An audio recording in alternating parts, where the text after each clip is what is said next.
Hi guys, it is me, Drew, and I am back with another Instagram editing video, part of the Instagram series. If you guys do not know or are new to my channel, I have an Instagram series here that I just share my tips and tricks all about Instagram. I'll link the playlist for you guys below so you can check out any of the other videos. I've done one on mastering flat lay photos, outfit photography, editing in general, just lots of different Instagram tips and tricks. And if you are new here, make sure to subscribe to my channel because I post all the time, about 3 times a week, so you're gonna get new content quite a bit. In today's video, I actually wanted to do one on maintaining an Instagram feed just because this was one of the most highly requested comments I got on my first Instagram editing video. A lot of people wanted to know if I had tips and tricks on how to maintain a feed, how to maintain an aesthetic, how to find a feed, just anything like that. I also get a lot of comments asking, why does it matter to have an Instagram feed, or why are you putting so much into these videos? Why are you doing this sort of a thing?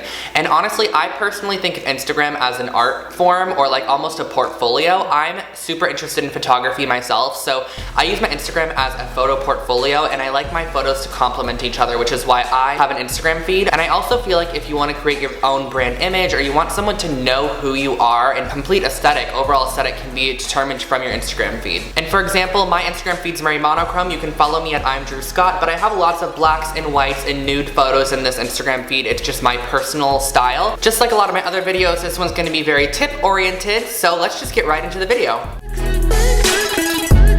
The first thing that I want to talk about is just the time it takes to develop a feed. I personally started Instagram a few years back, and when I first started, I never had a feed, I never started one, but when I did start to develop a feed, it wasn't exactly how I wanted to look, and it took me a while to really grasp onto what I wanted it to look like and how I wanted to take my photos. So it did take me a few months to develop it, so don't think that if your Instagram feed is not exactly how you want it to look for the first week of you starting a feed, it's gonna be like that forever. You just have to keep going, keep trying. You're gonna find what you like and what you don't like, and editing tips you like and what you don't like. There's so much content here on YouTube as well about how to edit photos and just completely change the look of a photo. I've done a few videos myself, which will be linked below for you guys. The first tip is that it does take time to maintain and develop a feed.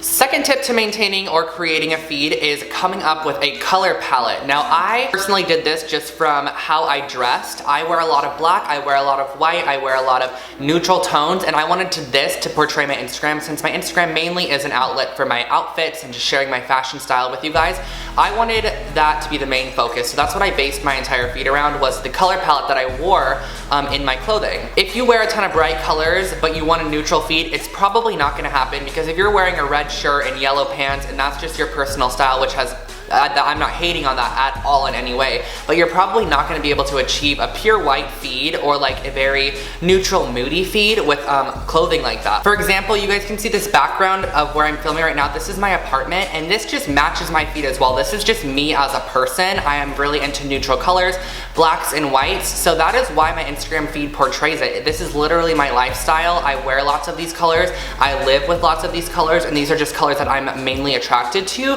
have to sort of think about what you're going to be taking a lot of photos of, and if you can actually maintain what you're going to be taking photos of in the color palette that you want to do. And then once you do create that color palette, or you do find a color palette that you like, and you just look at people's Instagrams and sort of pick and choose what you want yours to look like as well, you just have to keep that in mind next time you're out taking a picture. So if I see something that's really bright and colorful, which I do see stuff like that a lot, that I just want to take a photo of, I'll take a picture of it for my own personal use or for like Facebook or Twitter or something. But my Instagram is a place that I like to have cohesiveness on it, so I make sure to post only photos that really match with my aesthetic and stuff I've been posting prior. This can get kind of tricky when you go to like music festivals. I just recently went to Coachella, and it was a bit harder for me to match my current feed, but I maintained to do so just with editing. You'll see that on the screen right now. You can see how I just sort of tweaked the colors a little bit and make sure to pull out as much of the color I could to keep the Coachella vibes going, but also keeping with my feed that I established prior to Coachella. This next tip is really great for anybody who actually wants to look at their photos in comparison to their current feed before they post them live on their account, and that is actually using an app like VSCOcam or using a separate Instagram account to actually look at their photos prior to posting them. So as many of you guys know, Instagram is 3 photos across, and then it goes on forever depending on how many photos you post. So VSCOcam actually shows your photos in 3 photos across as well, so you can actually post your photos here on your VSCOcam account, and you're able to see how it's going to look on your feed. But what I personally do is I actually have a separate Instagram account, which is a test account, is what I call it, and it's just a privated account that has all of my current like header information at the top of it, and then I post my photo on there and I can actually see what it's gonna look like on the Instagram app. And then what I do is after it's edited and everything is good about it and it matches my feed, I actually take it and I just post it on my main account and it's ready to go. And I just test a lot of different photos on my test account prior to posting them on my main account.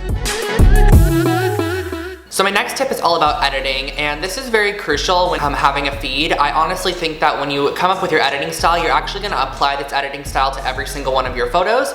So if you do have a specific feed, most of the time you're gonna either use the same filter or the same adjustments on your photos. So as many of you guys know, I actually take all of my photos on my phone, actually using the camera. I use the fade filter, so that is what I keep cohesive with all of my photos, is I take my photos on the fade filter on the actual camera app on an iPhone. If you don't do that, then most of the time how you're gonna maintain your cohesive feed is choosing the same filter each time. And you can mess around with filters and play around with them, but once you find one that you really like, if you just apply that to all of your photos from there on out, most of the time those same colors or those same hues are gonna show up in every single photo, and it's gonna look much more cohesive than if you were to choose a different filter for every single photo. And VSCOcam also has a great feature for this. You can actually copy and paste your edits from your photos onto the new ones. So if you were to edit one of your photos that you really liked and then you take a new picture, you can actually copy and paste your edits from a VSCO photo and paste them onto your new photo, and that just ensures that the photo is exactly the same edit as the other one, and you can just tweak it a little bit if maybe the colors are a bit different or if you want to adjust it a bit more. Another great tip, if you want a white feed or if you want your whites to show up true white, because I think that true whites on Instagram are just really, really nice,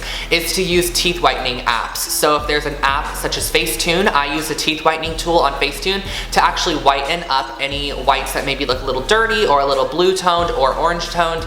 I will actually run my finger across it on the screen and you can completely change the white, the dirty or like off-white color to a pure white color. And then my last tip in this video is going to be differentiating your photos. And what I mean by this is making sure that what you're posting is not all the same. I've seen a lot of people's Instagram feeds where they find something that they like and they post multiples of it when you really should only be posting one. People lose interest after you post multiple photos of the same subject. So I personally will post an outfit, and then maybe I will post, I call them filler pictures in between. So you post an outfit photo because that's what my account is primarily focused on, and then I'll post a filler photo. So maybe a photo at a coffee shop, or a photo of some shoes, or a photo of my apartment as it is right now, or something like that. That just gaps out your outfit, so it's not outfit after outfit after outfit. And that's why I've made other videos on how to master flat lay photography, how to master outfit photography. I'm gonna do one on food photography, just because these kinds of photos, adding them to your Instagram feed and mixing them in to your bank of images that you have just creates such a more visually pleasing and almost like a lifestyle brand. I do consider I'm Drew Scott as like a lifestyle brand where I show a lot more than just clothing as well. So that's why I like to incorporate much more than just clothing on my Instagram. I also like to incorporate adventures, travel, food, architecture, everything like that I incorporate on my account, and I just make sure that the color scheme matches and everything just looks cohesive and pretty, and it's much more interesting than just outfit after outfit after outfit. So I hope that video gave you guys a few tips and tricks on how to maintain and create an aesthetically pleasing Instagram feed. And I'm not saying you have to create an Instagram feed. This is just for people who do want to have a feed or do want a few tips or pointers on how to maintain an Instagram feed. So I do hope you enjoyed, and make sure to follow my Instagram account. It's at I'm Drew Scott. I'll put it on the screen for you guys. Have an incredible day. Don't forget to subscribe to my channel as well, and make sure to check out the Instagram playlist. I'll link it below for you. That's about all. I will catch you on my next video. Bye guys.